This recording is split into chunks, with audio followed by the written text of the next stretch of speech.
The residents of a lonely gulch in inland California bear witness to an uncanny and chilling mystery. Nope is a horror mystery and sci-fi thriller.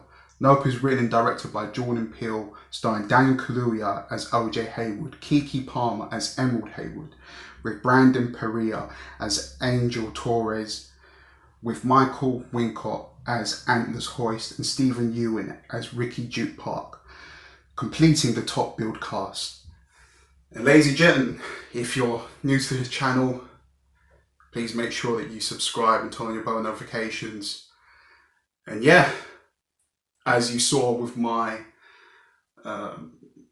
quick thoughts, I laid out a quick recap of the film. I didn't have the time then to do a full review, but here we are. This is Jordan Peele's third feature film, comedian turned filmmaker, and I was really looking forward to this third outing with Nope.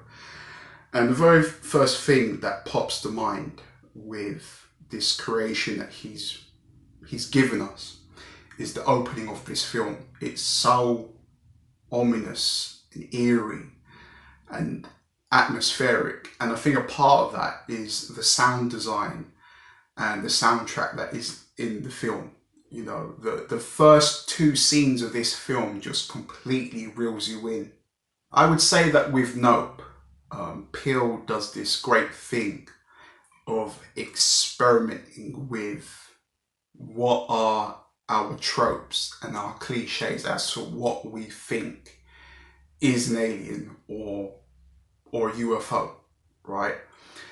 And he keeps you on your toes in the sense of, could it be this thing or could it be the other thing?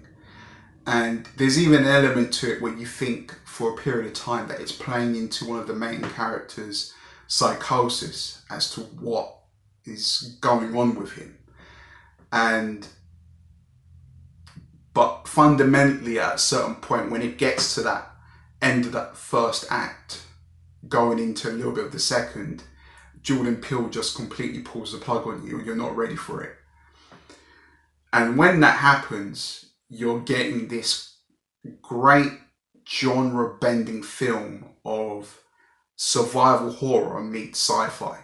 Now, the way that Peele has captured this thing in the film, because I don't want to give away too much, because believe it or not, that not many people have actually seen this film, and I'll get onto that more near the end.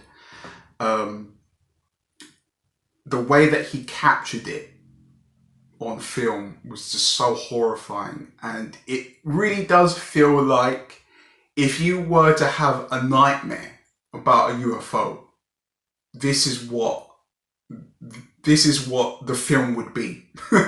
Nope. Not of planet Earth. And something that I have to give kudos to with Peele in this film, it always feels like as if he's building up to something. You know, as I said in that first act, he plays with the thing of, is it this or is it that? And then he incorporates these two animals in the film, and you're thinking, well, what resemblance has this really got to the plot of the film? And then you see it all kind of unravel and get to somewhere that is ultimately satisfying. And on top of that, there's all of these inserts, all of this great hidden subtext exposition that is building up to the finale of this film. And what I love about hidden exposition is, and especially when you marry it with a high concept idea, it always feels like as if the filmmaker is always one step ahead of the audience. And that's what made the first two acts baffling to the audience, but in all of the most greatest ways possible. And, you know, that's what I think majority of films need to be nowadays. You know, we don't need to be spoon-fed or have the audience be given these long exposition dumps as to what's happening. What I love about Nope is that it's this haunting mystery of this unraveling as to what is there in the sky that we have not checked all these years. And that's what makes it so horrifying. I mean, you hear the tales and the folklore of, the 70% of the ocean that we haven't checked, right? But what is there above us in the sky that we've not looked for? And he brings that harrowing aspect to the front line brilliantly. Daniel Kaluuya in this film is an absolute standout, and it is so, refreshing in the sense of having seen this guy since back when he'd done his first feature film with Jordan Peele, and then you're seeing this evolution of how much he's ultimately learned within 5-6 years of acting. And then when you're watching him in Nope, you can see how grounded he is. And ultimately, as a character with OJ, he feels hard done by everyone. He feels like he's a bit dismantled by organizations. And I think the film does a great job of showing how grounded his reality is and what the reality is of the other people, how delusional the other reality is of people using his establishment, using his horses. It's just completely night and day, and you see that in the performance of Daniel Kaluuya compared to the people that are in the film industry. There's a complete disconnection from them, and it's really showed in abundance in the film. And as we know with Jordan Peele, he does a great thing of implementing social commentary into his films. And a lot of people said that this is the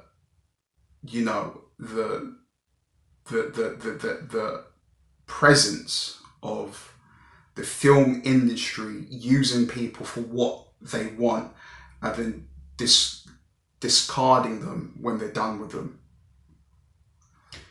and not bearing other faculties to that performer's life after that point, and it's almost like as if it's an adrenaline dump, tall poppy syndrome. You make it, but then no one tells you what happens when things don't go to plan, and you see that melancholy played out in OJ Hayward with Dan Kaluuya's performance. You got OJ in this film, and then you got Emerald, the sister, and she is just the complete opposite to OJ. She's just high on energy. She's outgoing. She's outspoken.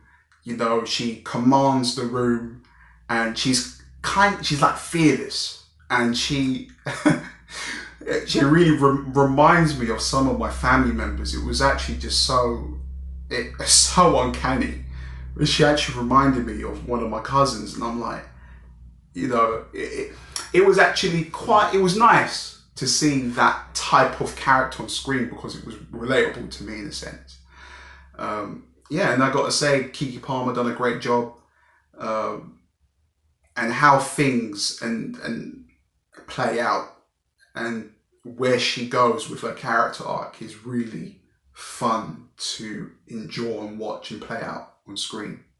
At the forefront, this is a survival horror sci-fi film, but what I love with what Jordan Peele does in this is that he doesn't forget his roots. He doesn't forget his satirical comedy, where really that's his comedy is where he's made his bread and butter from. And he picked 3 great moments in this film to throw in his satirical comedy. And one moment in particular was in the third act, and all 5 of my friends, we all just burst up laughing. And at that time, we knew that there was people in the audience with us, right? But when it got to the end, it actually turned up that there was more people in there than what we thought, and then we were like, oh shit, they all heard us laughing our heads off. It wasn't a problem, but we didn't notice other people coming because we were so immersed in the opening of the film being so atmospheric. Where I have to give Jordan Peele his kudos, where credit is due, is I feel like he really learned from some of the mistakes that happened near the end of Us. Now, that isn't a general consensus, but you see a lot of the old heads in filmmaking always mention the third act of Us. And for me, that consensus that was, it went a little bit too mad without any real explanation. And because this is high concept, even with Nope, because we're dealing with something that is out of this planet, I think it fits the nature of this thing not being over-explained. And I think where that horror lies is with us trying to figure out, where did this thing come from? I think that's more harrowing and haunting and horrifying than if there's this whole first person ideology as to where it came from. It's a little bit of the essence of the Death Angels in A Quiet Place. I feel like those creatures would lose their mystique if we just all knew exactly where they came from. And with it being high concept, with A Quiet Place and Nope, is that it allows our mind to go places that we wouldn't think of if it was just laid to you on a plate as to where they're from. I'd say the third act feels more satisfying than the third act of Us. As one final point to make in this review, and I think another thing he deserves a lot of praise for, I think a lot of people will be surprised and shocked to hear that this film was made with a 68 million budget. Now, bearing in mind, bearing in mind all of the shots that were captured, I forgot to mention the one shots are brilliant, absolutely amazing. And that is cost effective when you shoot with one shots, right? Because you don't have to cut as much.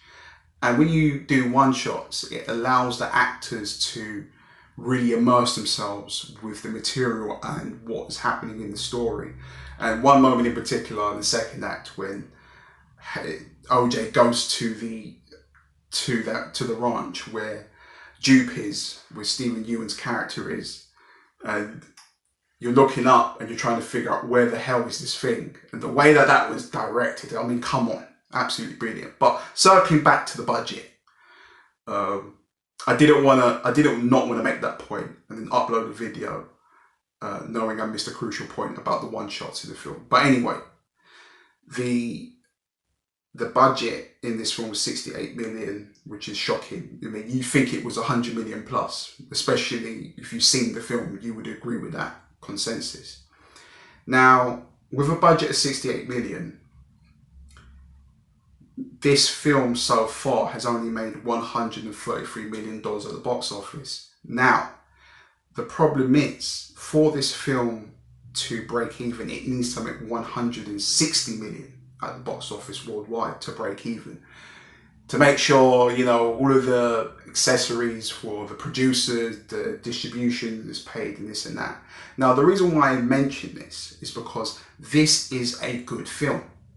This is a film that's worth your time. I see way too many films at the box office in cinemas, and they don't make the money that they deserve, right?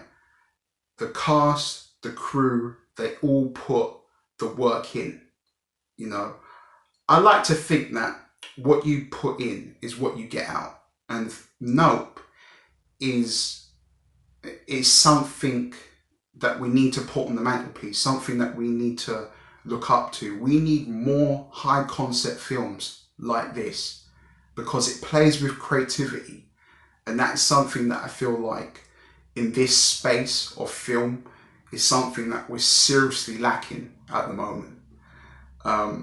So I don't know where we're gonna find $27 million from. I mean, look, this film in the future has become a cult hit, but I want this film to do well. So anyone that is watching this, if you can, if you've got the time, go and watch this film. Watch it on the biggest screen possible. Go watch it with a group of friends. It's quite entertaining when you watch this film with a group of friends, I must say. If you can't get to a cinema, buy the 4K HD and the Blu-ray. You know, especially when we see films that don't really cane it at the box office. At that point when it gets its second-hand release, make sure you support it. Get a Blu-ray. Support the production companies, the distribution that got behind it, and who knows, over time that film can make all of its money back. I mean, a good example is the James Bond films. There's been some films in the past where they failed, but over the years, because there's this whole lineage and this whole legacy with the James Bond character, they always end up making their money back over the years to come, because, you know, because of nostalgia, people go back, they watch all the films before, and it, you know, surely, slowly but surely makes its money back. So if it's the very least you can do, and you can't get to a cinema, get the second-hand release 4K DVDs or the Blu-ray. Support the companies that got behind this film, because we need more of them. But guys, I'll say this: Nope is my second favourite Jordan Peele film. Still think Get Out is lightning in a bottle, but yeah, I would give Nope a 8.5 out of 10. It's a must see. You got to see this film. Leave a like on this video if you enjoyed it, and subscribe if you're new. Check the description for more videos, all that lovely jazz. Thanks for watching. I'll see you next one. Cheers.